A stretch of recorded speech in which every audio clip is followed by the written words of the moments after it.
Ok, c'est parti. Marlène, est-ce que tu peux nous dire quelques mots sur le conseil d'administration?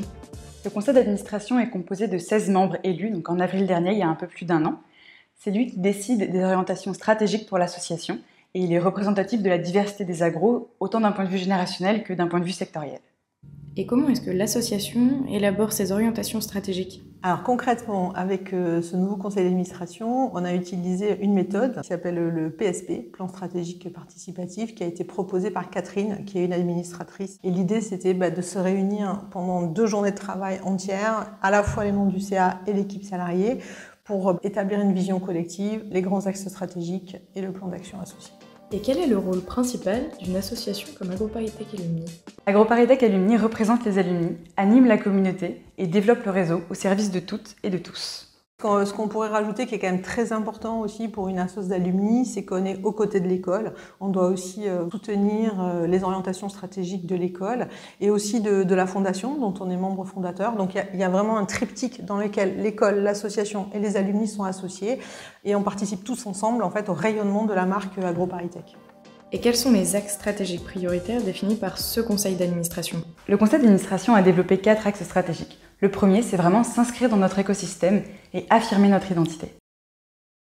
En pratique, cette année, on pourrait parler de 3 actions. D'abord, on soutient l'école dans son attractivité, par exemple avec la journée Portes ouvertes. On va être dans la réforme du cursus des ingénieurs qui a lieu à AgroParisTech. Et puis, on soutient les étudiants dans leur vie associative en soutenant les initiatives, les événements, les grands classiques de l'agro, comme la Garden, etc.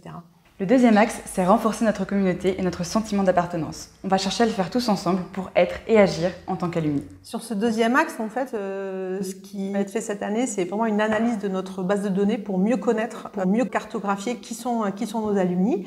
Et puis, on va travailler aussi sur la vie des promos. C'est vraiment un des cœurs de l'action d'une association d'alumni. Et tout ce qui va être événement intergénérationnel, plus festif, comme par exemple tout ce qu'on fait cette année avec les JO.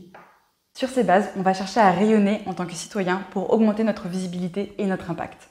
Pour développer cette visibilité, on a notamment un de nos best-sellers qui s'appelle les Mardis des Agros. Ce sont des événements qu'on fait en général 4 fois par an, débats de société, à la fois sur place à Paris mais aussi en ligne, et qui traitent des grands sujets de société. On essaye de valoriser toute l'expertise des agros, notamment sur les sujets de transition. Pour faire tout ça, on a besoin de challenger notre modèle économique qui ne peut plus reposer uniquement sur les adhésions.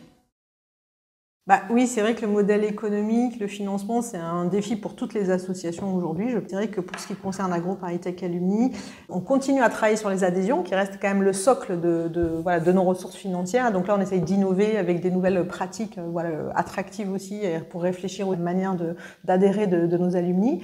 Et puis, on va développer d'autres ressources financières, donc comme par exemple la Maison des Agros, qu'on essaye de mieux valoriser, mettre à disposition aussi ce patrimoine. Et puis, on continue à réfléchir sur des nouvelles idées d'autres ressources financières. Et comment est-ce qu'on peut contribuer, nous, en tant que membres de la communauté? La première chose à faire, c'est de mettre à jour vos coordonnées. C'est primordial puisque c'est notre seule manière de vous contacter. La deuxième chose à faire, c'est d'adhérer. Les adhésions, pour nous, c'est très important. Ouais, c'est crucial d'adhérer effectivement parce que c'est les premiers produits de l'association. Donc on n'a pas de subvention publique. Donc adhérer, c'est faire vivre l'association, quel que soit votre budget, puisque le barème s'adapte à toutes les situations. Et enfin, le plus important, c'est vraiment de participer à la vie de l'association en étant bénévole. C'est vraiment sur les bénévoles que repose une grande partie du travail. Donc vraiment, rejoignez-nous. Ouais. Les bénévoles font tout en fait. Nous on est quelques salariés, c'est tout. Donc quel que soit votre lieu, les projets qui vous tentent, venez parce qu'il y aura forcément une mission qui va faire grandir l'association et qui va vous intéresser. Est-ce qu'on voit ma tasse? Oui, on voit ta tasse. Dans plein de méthodes. Ça c'est le making of. On va mettre ça. C'était bien un but, moi je faisais comme ça, j'approuve ce que tu dis. Pour reconcentrer. Ok, on recommence.